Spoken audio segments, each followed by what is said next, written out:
नमस्कार भक्तों, आज के हमारे इस वीडियो में हम आपके लिए भगवान विष्णु के एक सच्चे भक्त की बहुत सुंदर कहानी लेकर आए हैं। किसी गांव में एक महिला रहती थी जिनका नाम था पोपाबाई और वह भगवान विष्णु की सच्ची भक्त थी। उनकी पूजा सेवा पूरी नियम और प्रेम भाव से करती थी। उन्होंने अपना जीवन भगवान विष्णु को समर्पित कर रखा था। उनके माता पिता का बचपन में ही देहांत हो चुका था और उनका एक बड़ा भाई था। भाई की शादी हो चुकी थी और वह दिन रात पोपाबाई की शादी की चिंता में लगा रहता था। जब भी कोई रिश्ता आता तो मना कर देती, तो उनके भाई को लगा कि यह सब उनकी पूजा पाठ की वजह से हो रहा है। एक दिन उनका भाई बोला कि तुम किसी भी प्रकार का पूजा पाठ अब नहीं करोगी। यह सुनकर पोपाबाई को बहुत दुख हुआ और वह बोली, मेरा जीवन भगवान को समर्पित है, मैं कभी शादी नहीं करूंगी। मेरी झोपड़ी गांव के बाहर बनवा दो, अब मैं वहीं रहूंगी। और गांव के सभी लोगों को कह दो कि अपनी गाय बछड़ों को मेरे यहाँ घास चरने भेज दे। मैं पूरा दिन उनका ध्यान रखूंगी और अपने घर का बचा कुचा खाना मुझे दे देंगे। भाई ने तो समझाने की बहुत कोशिश की पर वह नहीं मानी और अब वह अकेली गांव के बाहर झोपड़ी में रहने लगी और ज्यादा से ज्यादा समय भगवान की सेवा पूजा में बिताने लगी।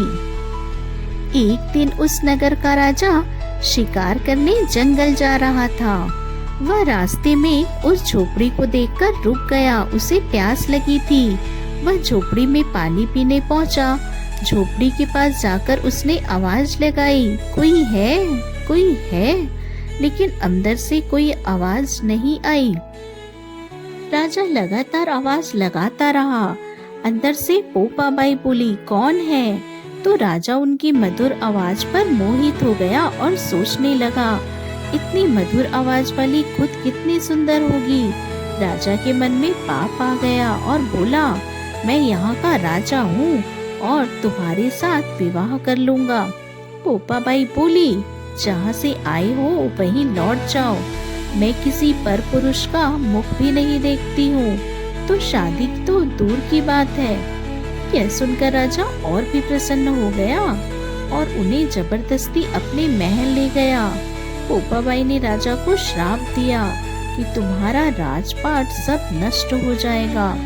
महल में जब रानियों को सारी बात पता चली तो उन्होंने राजा से अनुरोध किया कि इस महिला को वापस छोड़ आओ और वह हमारे राज्य के विनाश का कारण हो सकती है। रानियों की बात सुनकर राजा पोपाबाई को वापस छोड़ने जाने लगा। तब रास्ते में पाप की नदी आई जिसमें राजा डूब गया। पोपाबाई बहुत दुखी थी क्योंकि एक पराये पुरुष ने उन्हें हाथ लगाया था और उनका सतीत्व नष्ट करने की कोशिश करी थी। पोपाबाई ने वहीं अपनी इच्छा शक्ति से अपने प्राणों को त्याग दिया।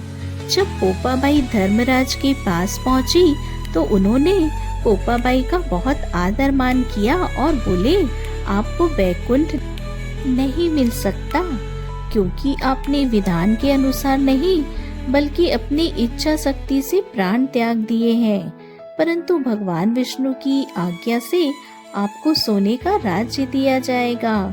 तो यह थी दोस्तों भगवान विष्णु की एक अनन्य भक्त पोपाबाई की कहानी।